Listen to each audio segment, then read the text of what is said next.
Find angle X below.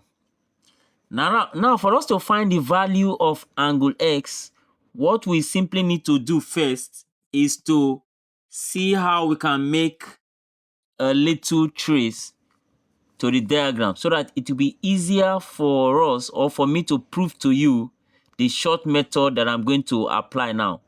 There's a short method to apply when you see problems like this. So for you to fully understand the short method, let me first of all make a trace here. Now I have this line here as the radius of the circle.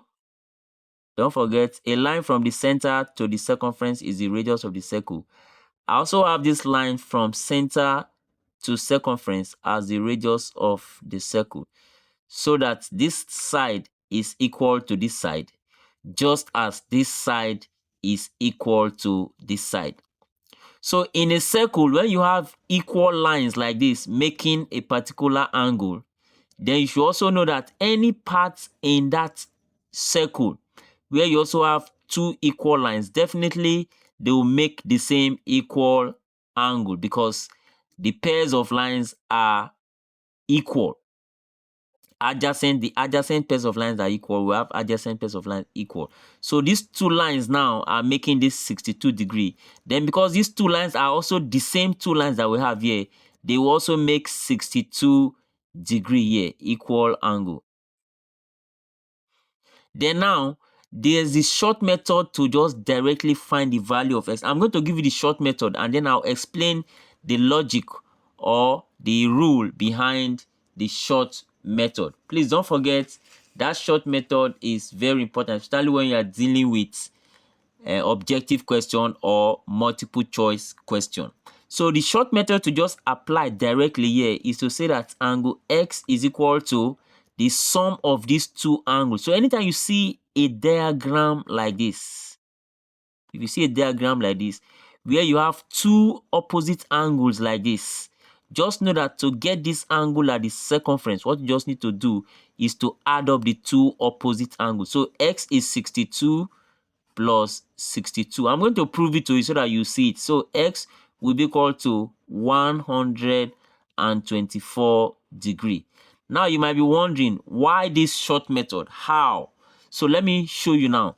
For us to prove this short method, what I just need to do is to make another trace from the center, from this point here, this circumference here, through this point to the center of the circle. Then you agree that this line that I just traced now is also the radius of the circle. It is also the radius of the circle. So you will now agree with me that triangle BOC is an isosceles triangle. Triangle BOC is an isosceles triangle because the two sides like this are equal, R and R radius. So these two sides are equal. And then the base angle of an isosceles triangle are equal. The base angles are equal. So if this is 62, that means this base angle here will also be 62. Hope you are following that now. Then if we now come to this triangle again, this triangle is also an isosceles triangle. Triangle ABO is also an isosceles triangle because this side R is equal to this side R. Two sides are equal. Then the base angle of this isosceles triangle, which is 62, will also be the base angle too on this side. So this will also be 62. Hope you are seeing that now. So you can now see that our angle X, just like I proved to you or I said at the beginning, our angle X is now the sum of this 62 on this isosceles triangle and also this 62 on this isosceles triangle, which is 62 plus 62. And that is how I got this method, this rule. So X is equal to 62 plus 62, adding the two opposite angles like this. If you want to state any rule to back this up, you can simply say sum of adjacent base angles of two isosceles triangles.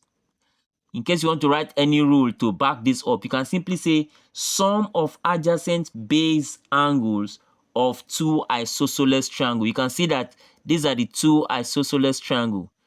and then you have their adjacent base angle, that is side by side base angle, summing up to give the 124 degree as our final answer. Hope you enjoyed this short method and the rule behind it. Please don't forget to like, share, and join for more videos like this. Thank you for watching.